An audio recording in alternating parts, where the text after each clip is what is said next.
The Lord be with you. A reading from the Holy Gospel according to St. Luke.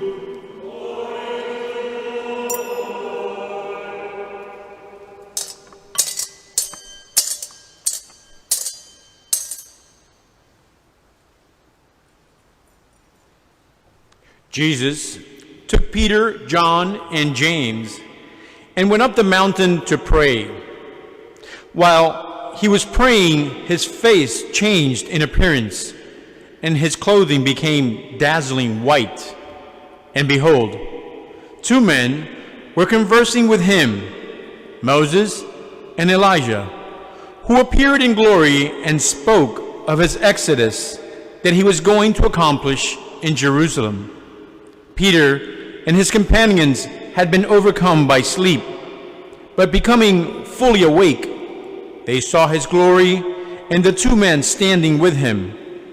As they were about to part from him, Peter said to Jesus, "Master, it is good that we are here. Let us make 3 tents, one for you, one for Moses, and one for Elijah." But he did not know what he was saying. While he was still speaking, a cloud came and cast a shadow over them, and they became frightened when they entered the cloud. Then, from the cloud came a voice that said, "This is my chosen Son. Listen to him." After the voice had spoken, Jesus was found alone. They fell silent and did not at that time tell anyone what they had seen. The Gospel of the Lord.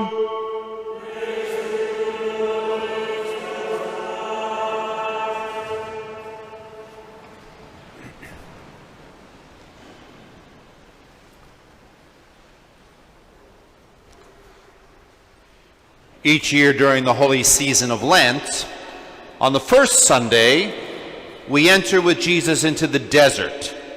I preached about that last week. The second Sunday, we go up the mountain of the Transfiguration. It's important to understand the context of this event that takes place today in Luke's Gospel. Jesus has just preached a preparation, if you will, for the Passion. He has told them that he is going to suffer. He's told them that things are going to be getting bad. He's told them that people are going to reject him, and they're going to reject them too, the apostles. On the other side of the mountain of the Transfiguration, the Passion begins. The cross is waiting on the other side of the mountain. And as we follow Lent, we're moving towards Holy Week. So today is the mountain of the Transfiguration. The first line of today's Gospel: Jesus took Peter, James, and John. They went up to the mountain to pray. 3 verbs there in that one sentence. I want to share with you some reflections on that first sentence and those 3 verbs. To take, to ascend, to pray. Jesus took Peter, James, and John. They went up the mountain to pray. The first verb, to take. Jesus takes us. Jesus chooses us. Jesus chooses each and every one of us by name. Peter, James, and John. Jesus knows who we are. Jesus knows our strengths. Jesus knows our limitations. Jesus knows our hopes. He knows our fears.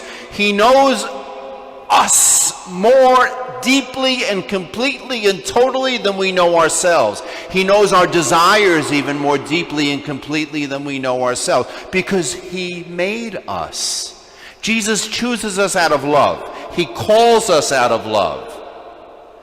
Last Sunday, we sent back to the cathedral in the afternoon our catechumens. And during that ceremony of the rite of election, the rite of choosing, this church had more than 500 people and that was only part of the number of catechumens in the entire Archdiocese of Miami. And each one of those catechumens came forward, and they came here and they signed their names, their own name, in the book of the elect, the chosen. Beautiful ceremony as they move now to receive the sacraments of baptism, Holy Eucharist, and confirmation at the Easter Vigil in their own parishes, and for us here in the Cathedral Church on Holy Saturday. The next day, on Monday, I had the opportunity to spend some time with them in our RCIA class. And two of the catechumens from our parish, in different ways, they said the same thing, that they were so moved because up until that point, they thought maybe, I'm alone in this. Maybe there's a few people in my RCIA class at Cathedral of St. Mary. But yesterday, I saw hundreds of people that are walking the same walk as I am. And that's a little bit about that experience of Jesus taking them by name, but not just individually, alone, Peter, James, and John together. Because that's also part of the nature of the church. We are together. Jesus calls us, Jesus desires that we walk with him, but because each one of us is weak and wounded, because each one of us has our own fears and limitations, he calls us together so that we can accompany each other, so we can help each other. So when things begin to get tough and we begin to fall and fail a little bit, that we together lift each other up, because Jesus is in the center, never abandoning us. So we help each other, we walk together, we strive together, and that's the church. That's the church. Jesus takes us, he calls us, he elects us, he chooses us, he loves us, and he loves us together. And that's the great beauty of the church, that we're not alone, that we are accompanied, not just with the wonderful people who accompany us and sit next to us right now, but because we believe in what the Creed will say in a few moments, the communion of saints. We believe that countless men and women who have lived the same kinds of lives, gone through the same difficulties as we, that they accompany us now from heaven.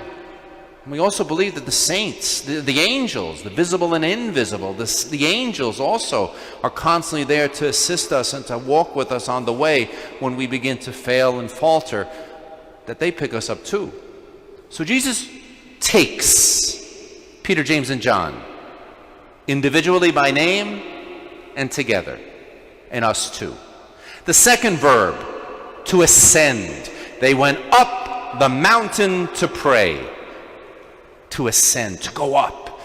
It doesn't mean necessarily to physically go to a higher level of altitude, but it means to go from where we are now, constantly moving forward, going beyond our comforts, going beyond our usual routines, going beyond the mediocrity so often of our lives. We hope for the best, but all of us, what do? We hope for the best, but we settle for less. Jesus is calling us to go beyond that. Jesus is calling us to go forward. Jesus is calling us to go from where we are right now to where he desires us to be, to the fullness of life, a more generous life, a more conscientious life, a more kind, tender, merciful life. To go up also means to look at the cross. Jesus goes up physically. And it is only because he passes through the cross that we have the grace of resurrection. In our own lives, very often, myself first amongst us, I prefer to go to glory without passing through the cross. But the way of Jesus is, it is through the cross that we enter into glory.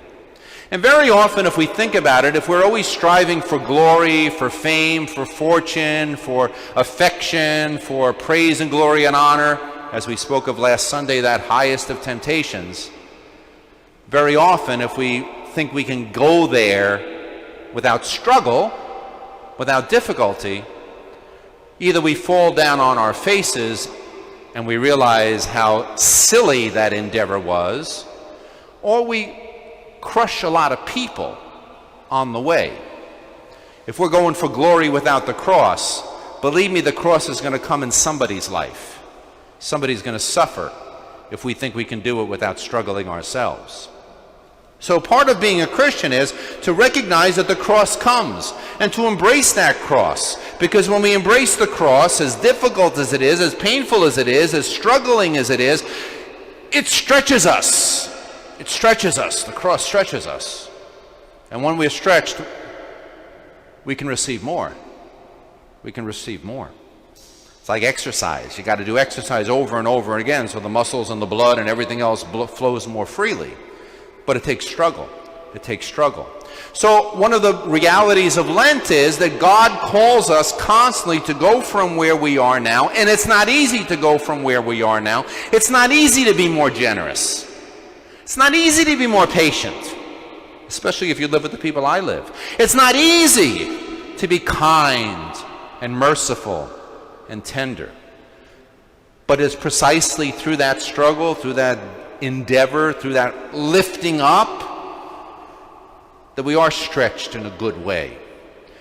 The temptation is to be like Peter, James, and John. They see something extraordinary. Jesus, they have a glimpse and a glimmer of the resurrection on that mountaintop. They see Jesus transfigured, transformed. They see something that they've never seen before in anticipation of the resurrection. And they like it. It's wonderful. And they say, let's stay right here. It's good here. Let's not go down the mountain because it's going to get bad. Thank God we're away from down on that side because it was bad then.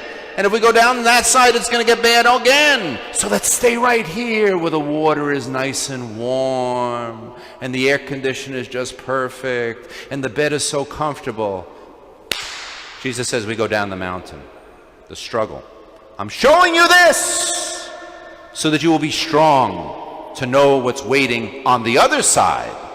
Because after the cross does come the glory. After the struggle does come the reward. After the difficulty does come the blessing. And sometimes it is precisely through the difficulty that we recognize how blessed indeed we are. To go up. The third action verb, to pray. To pray. A few weeks ago, we began Holy Lent on Ash Wednesday. And on Ash Wednesday, the Gospel told us the three pillars, the three foundations of a good Lent to begin that process of conversion. And prayer is one of them. Fasting and material generosity are the other two. But to pray. To pray means not just to say a bunch of words on a piece of paper on a holy card. However, that's prayer too. I'm not discounting that. But to pray is to really to enter into a relationship with God, a dialogue with God, a conversation with God. To really to open our hearts, to bring every difficulty, every doubt, every suffering, every pain, every one of those things that cause us to be troubled in the recesses of our heart and in the core of our bones, and to bring that to the Lord and say, Lord, I don't know what to do with this. That's prayer. That's real prayer. It's important to say the Our Father. It's important to say the Hail Mary. It's important to say the Glory Be. It's very important if you're a consecrated religious or an ordained priest or deacon to pray the Liturgy of the Hours. We make that promise before the Lord to pray those prayers of the church, the official prayers of the church. And of course the Mass is the prayer of prayers. We really can't, even though we try, to live without Holy Mass every Sunday. It is the source and the summit. It is the prayer of prayers, because the Mass is entering into the very prayer of Jesus Christ himself on Calvary Hill, offered up to the Father in the fellowship of the Holy Spirit. And that grace which always comes first, continues to flow into the world until the end of time. So the Mass is the prayer of prayers. But prayer at its most basic is entering into that relationship with God. Conversation with God. Prayer is, as Father Giussani, one of my spiritual mentors, says, prayer is the awareness that we are always accompanied, that there's always someone with us. And prayer is responding to that presence, recognizing that we are not alone, and that someone is with us always. And prayer is talking to that person. That's what prayer is. And during this holy season of Lent, we are challenged to enter into a deeper foundation of our prayer. Here at the Cathedral of St. Mary, we have wonderful things like the food pantry, where we feed, we help those that, especially elderly people in our neighborhood, every Wednesday to distribute food, and every couple of weeks here at the cathedral to go downstairs and to set up those bags. There's a danger, however, that act, which is so absolutely important because it does so much good, that we ourselves who do it, who go downstairs and fill the bags or distribute the food, unless that is sustained, supported, and nourished by a real life of prayer, then it is only activism.